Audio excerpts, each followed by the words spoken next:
사도행전 25장 1절부터 12절까지의 말씀입니다.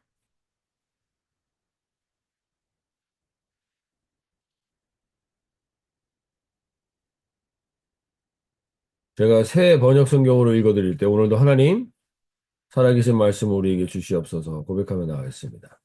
베스도가 부임한 지 사흘 뒤에 가이사랴에서 예루살렘으로 올라가니 대제사장들과 유대 사람들의 지도자들이 그에게 바울을 고발하였다. 그들은 그에게 줄곧 졸랐다. 그들은 그에게 제발 바울을 예루살렘으로 불러올리라고 간청하였다. 그들은 길에서 사람을 매복시켰다가 바울을 죽일 계획이었다. 그러나 베스도는 바울이 가이사랴에 무사하게 감금되어 있다는 말과 자기도 곧 그리로 가겠다는 말을 한 다음에 그러니 만약 그 사람에게 무슨 잘못이 있거든 여러분 가운데 유력한 사람들이 나와 함께 내려가서 그를 고발하시오 하고 말하였다. 베스도는 예루살렘에서 여드레인가 열흘인가를 지낸 뒤에 가이사라로 내려가서 이튿날 재판석에 앉아서 바울을 데려오라고 명령하였다. 바울이 나타나자 예루살렘에서 내려온 유대 사람들이 그를 애워싸고 여러 가지 무거운 제목을 걸어서 고발하였으나 증거를 대지 못하였다. 바울은 나는 유대 사람의 율법이나 성전이나 황제에 대하여 아무것도 지은 일이 없습니다. 라고 말하여 자기를 변호했다. 그러나 베스도는 유대 사람의 환심을 사고자 하여 바울에게 묻기를 그대는 예루살렘으로 올라가서 이 사건에 대하여 내 앞에서 재판을 받고 싶지 않소 하였다. 바울이 대답하였다. 나는 지금 황제의 법정에 서 있습니다. 나는 여기서 재판을 받아야 합니다. 각각에서도 잘 아시는 대로 나는 유대 사람에게 조금도 잘못한 것이 없습니다. 만일 내가 나쁜 짓을 저질러서 사형을 받을 만한 무슨 일을 하였으면 죽는 것을 마다하지 않겠습니다. 그러나 나는 고발하는 이 사람들의 고발 내용에 아무런 근거가 없으며 어느 누구도 나를 그들에게 넘겨줄 수 없습니다. 나는 황제에게 상소합니다. 그때 베스도가 배심원들과 협의하고 그대가 황제에게 상소하였으니 황제에게로 갈 것이요 하고 말하였다. 네. 우리가 지금 사도행전을 보면서 사도 바울이 지금 예루살렘에 와서 붙잡혀서 감옥에 있다가 예루살렘 감옥에서 이 가이사라 감옥으로 천부장에 의해서 오게 되고 그 이후에 계속된 재판의 연속의 내용을 보고 있습니다. 어떻게 보면은 이렇게 사도행전에서 지루할 정도로 사도 바울이 감옥에 갇혀 있고 그것에 대해서 이 변명을 하고 고발하는 내용이 이렇게 지루하게 반복되고 있는가라는 생각이 들 수도 있습니다. 근데 이것이 단순한 재판과 변명의 장면이 계속 반복되는 게 아니라 사도 바울이 이 과정을 통해서 자신의 달려갈 길과 주 예수께 받은 사명이 무엇인지를 계속 주변 사람들에게 알리는 여정이 됩니다. 단순히 이 자기의 재판을 통해서 자기가 이 죄로부터 벗어나는 게 목적이 아니라 사도 바울은 이걸 통해서 계속해서 자기가 믿고 있는 믿음의 증거를 계속 가지게 됩니다. 그리고 그걸 선포하게 되는 과정이 계속 있기 때문에 사도행전은 이 재판 과정을 계속해서 이야기하고 있는 겁니다. 유대 제사장들은 바울을 죽이는 게 목적이고 바울은 풀려나는 게 목적이 아닙니다. 바울은 복음이 증거되고 전파되는 게 목적입니다. 그래서 자기에게 있는 이 상황을 벗어나게 해달라고, 이 상황을 면하게 해달라고 그렇게 기도하는 장면은 단 한 군데도 나오지 않습니다. 그래서 오늘 이제 사도 바울이 이 가이사랴의 감옥에 갇힌 지 2년이 지나는 겁니다. 2년 동안 무슨 일이 있었는가? 벨렉스라는 그 뇌물을 밝히던 그 고관은 결국 의와 절제와 심판에 의해서 그는 그 부임한 곳에서 쫓겨나게 되고 베스도라는 새로운 총독이 부임하게 됩니다.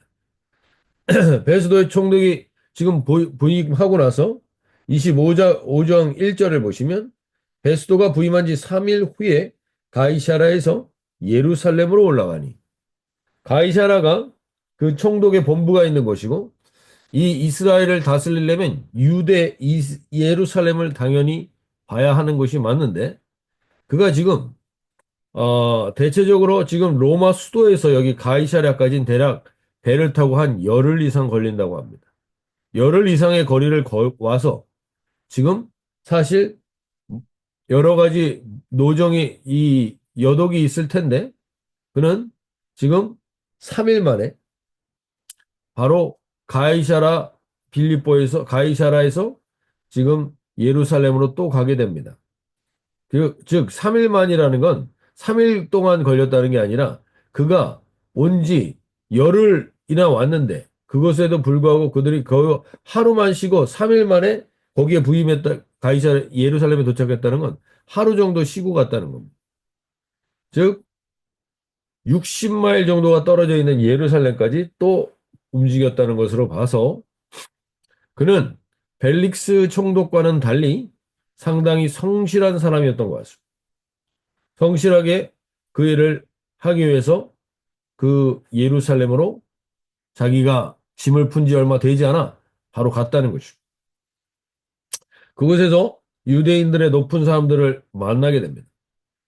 근데 그 유대인들이 그를 보자마자 이렇게 얘기합니다. 2절, 3절에서 대제사장들과 유대인 중 높은 사람들이 바울을 고소할세 베스도의 호의로 바울을 예루살렘으로 옮기기를 청하니 이는 길에 매복하였다가 그를 죽이고자 함이다.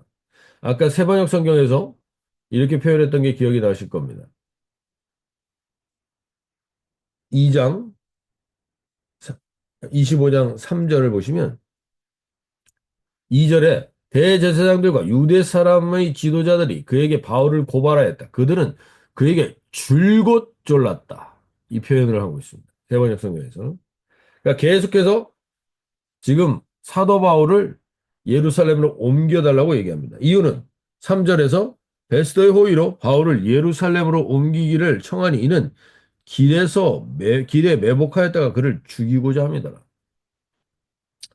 지금 2년 동안 그들은 계속해서 이 에너지를 갖고 있습니다. 아마 2년 전에 우리가 몇 주 전에 살펴봤던 것처럼 사도 바울이 죽기 전에 자기가 먹지도 않고 마시지도 않겠다고 했던 사람들이 40명이 있었다고 그랬습니다. 근데 그 40명들이 지금 2년 동안 사도 바울이 죽지 않고 있는데 그럼 과연 먹지도 않고 마시지도 않았으면 그 사람들은 다 죽었겠죠, 이미. 그러나 그들은 자신들의 다짐과 장담대로 살지는 못합니다. 결국 우리가 다시 한번 이것들을 보면서 특별히 무언가 극단적인 장담을 하고 극단적인 표현을 하는 사람들은 어, 우리가 시간이 지나면 다 밝혀지게 돼 있습니다. 그렇기 때문에 우리가 그것 때문에 너무 우리가 마음을 빼앗기거나 거기에 여러 가지 민감할 필요는 없습니다. 결국 시간이 지나면 드러나게 돼 있습니다. 그런 극단적인 것들.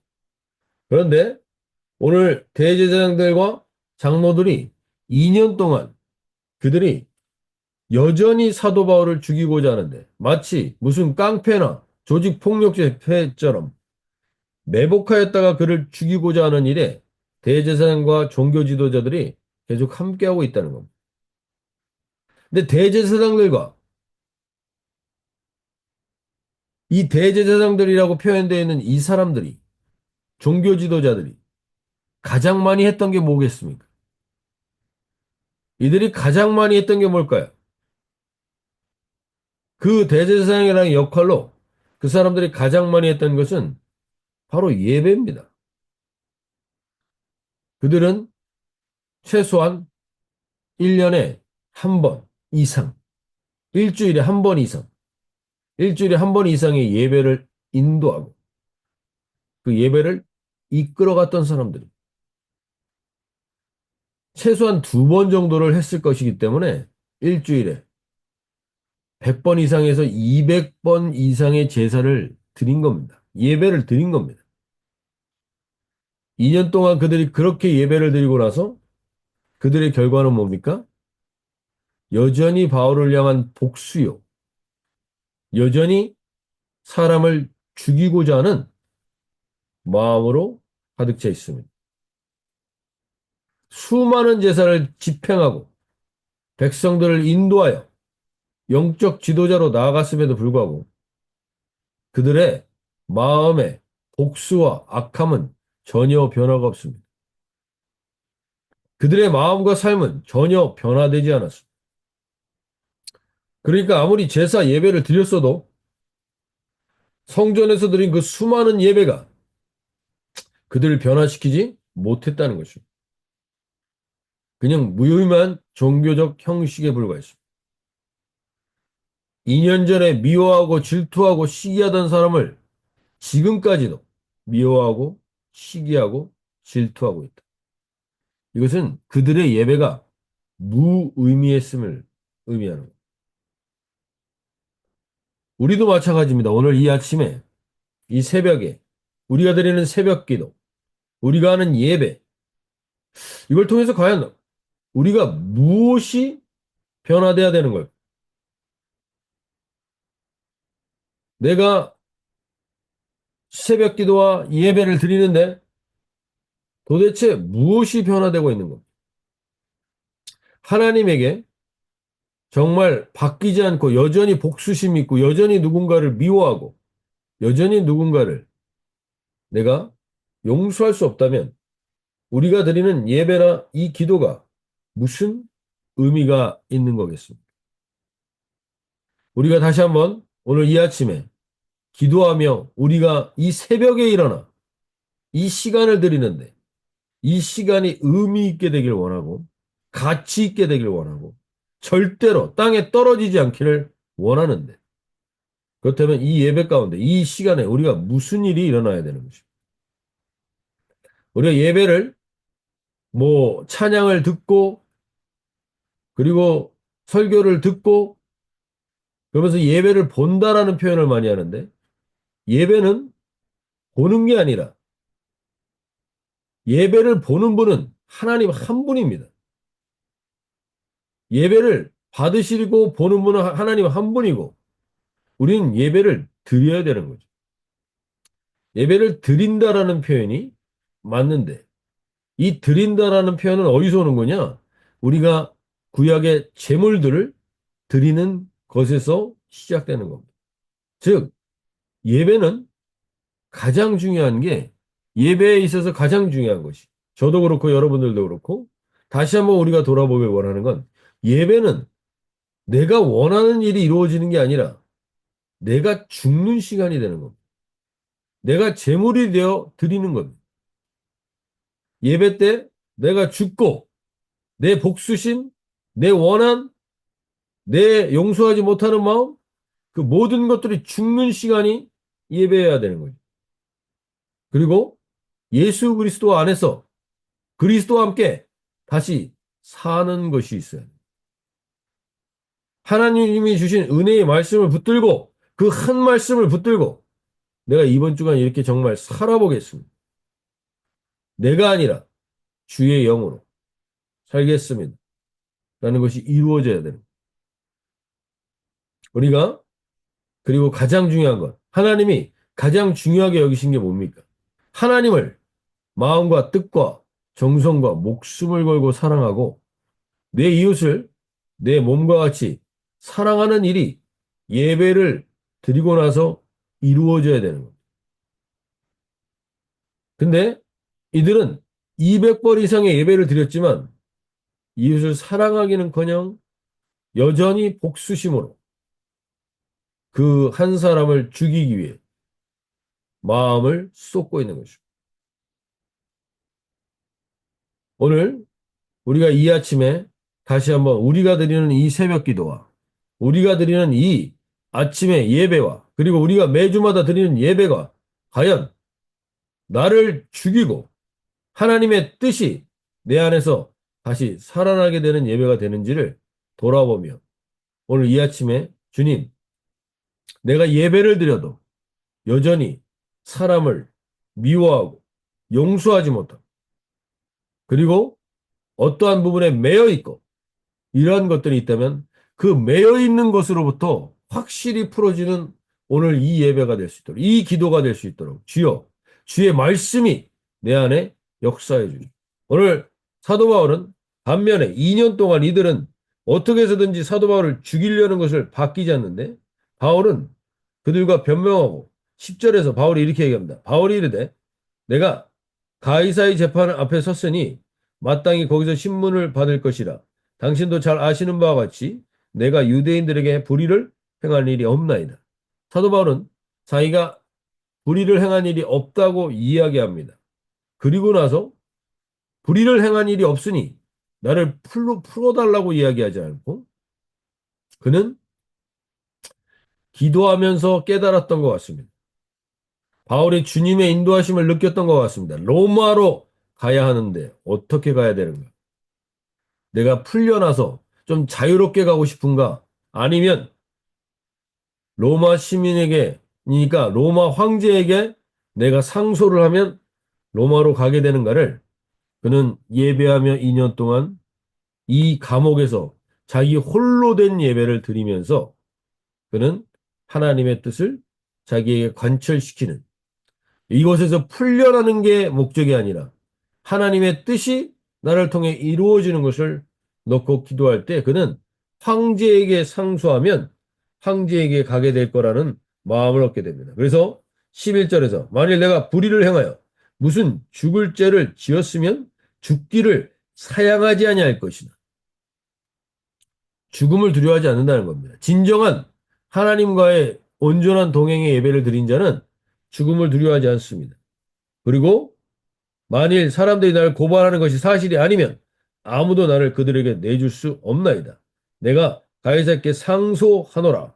가이사에게 케사르 즉 로마 황제에게 상소합니다. 라고 하니까 12절에 베스도가 배석자들과 상의하고 이르되 네가 가이사에게 상소하였으니 가이사에게 갈 것이라.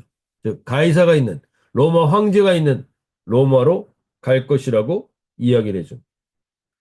즉 사도 바울은 이 감옥에서 풀려나오고 싶은 게 아닙니다. 예배를 드리면 드릴수록 그는 내가 풀려나는 게 목적이 아니라 내가 이 하나님의 뜻을 로마에 가서 전해야 한다는 것을 마음에 깨닫게 되고 자기의 뜻을 죽이고 하나님의 뜻을 받아들여 그 뜻대로 반응하며 움직이는 온전한 예배자의 모습을 보여줍니다. 오늘 이 아침에 저와 여러분이 하나님이 우리가 예배를 드리고 우리가 기도를 한다는 건 우리의 뜻을 하나님께 관철시키는 게 아니라 하나님의 뜻이 나에게 관철되는 것. 그래서 에베소서 5장 1절에서 사도 바울은 이렇게 얘기합니다. 그러므로 사랑을 받는 자녀들 같이 너희는 하나님을 본받는 자가 되고 이 본받는 자가 된다는 것. 로마 감옥에서 하나님의 본받는 자로서 내 뜻이 아니라 나는 죽었고 하나님의 뜻을 드러내기 위해서 그는 그곳으로 가기로 결단합니다. 그러면서 주 안에서 항상 기뻐하라. 내가 다시 말하니 기뻐하라. 너희 관용을 모든 사람에게 알게 하라. 주께서 가까우시니라. 오늘 우리가 예배를 온전히 드렸다면 우리에겐 하나님의 뜻이 우리 가운데 들어오는데 그 뜻이 들어오는 걸 억지로 받아들이는 게 아니라 기쁨으로 받아들이고 그 길을 간다는 것입니다. 기쁨으로 나를 죽이는 것을 받아들이고 하나님이 원하시는 뜻이 이루어지게 되는 게 이 예배와 기도를 통해서 이루어지는 것입니다. 오늘 이 새벽 가운데 각자 여러분들의 소망과 소원들이 있으실 수 있습니다.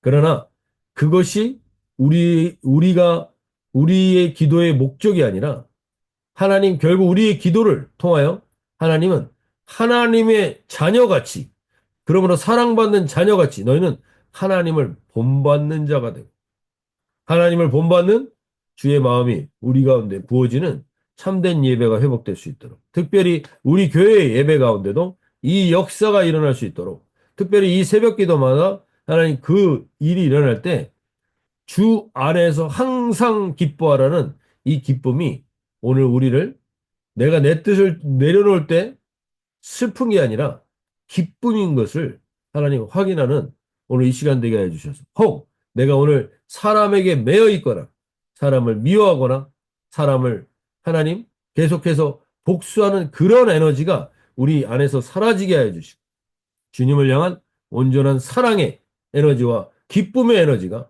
오늘 우리를 지배하게 하여 주시옵소서 기도하며 나갈 수 있길 바랍니다. 제가 어제 한 그 드럼을 치는 한 분의 리노에라는 분의 간증을 좀 보게 되는데 그분이 콩팥을 자기 아내에게 이식해 주는데 혈액형이 다른데도 그게 이식이 되는 일들이 일어납니다. 기도하면서 하나님의 역사로. 근데 그걸 하고 나서 그가 매일마다 해야 되는 게 뭐냐면 다른 사람의 신장이 내 몸에 들어오면 그 신장이 거기서 온전히 그게 적응되기 위해서는 반드시 내가 이 내 몸의 항면역제, 면역을 억제하는, 즉 내 몸에 다른 신체가 들어오면 우리 몸이 이 면역력이 그것을 공격하는 것으로 바뀐답니다. 그러니까 그 면역력을 떨어뜨리게 하기 위한 항면역력제를 면역 억제제를 먹어야 된다는 거죠. 오늘 그 면역 억제제를 자기가 먹고 자기 아내도 먹고 있다는 거죠. 그러면서 그가 그렇게 얘기하더라고요. 매일같이 우리는 하나님의 뜻이 우리 가운데 들어오기 위해서 우리가 그를 저항하려고 하는 하나님의 뜻을 저항하려고 하는 그 면역 억제제를 먹는 것이 매일의 기도라는 거죠. 매일의 기도, 매일의 예배. 오늘 우리가 우리 안에 본능적으로 죄된 본성이 하나님의 뜻을 억제하려고 하고 막으려고 하고 받아들이려고 하지 않은 그러한 부분들이 오늘 이 예배의 기도를 통하여 우리가 다시금 주님의 뜻이 우리를 통해서 온전히 이루어지고 내가 죽고 주님에 의해서 다시 사는 그 은혜가 결국 나를 항상 기뻐하는 자리로 이끌어 간다라는 이 믿음으로 오늘 하루 그리스도 하나님의 마음을 본받는 하루가 될 수 있기를 간절히 소원합니다. 주님이 오늘 우리가 그러한 통로가 되어서 변함없는 기쁨을 주시길 원하는 그 주님의 초대에 반응하며 나가는 이 하루가 되실 수 있길 바랍니다. 함께 기도하시고 나가겠습니다.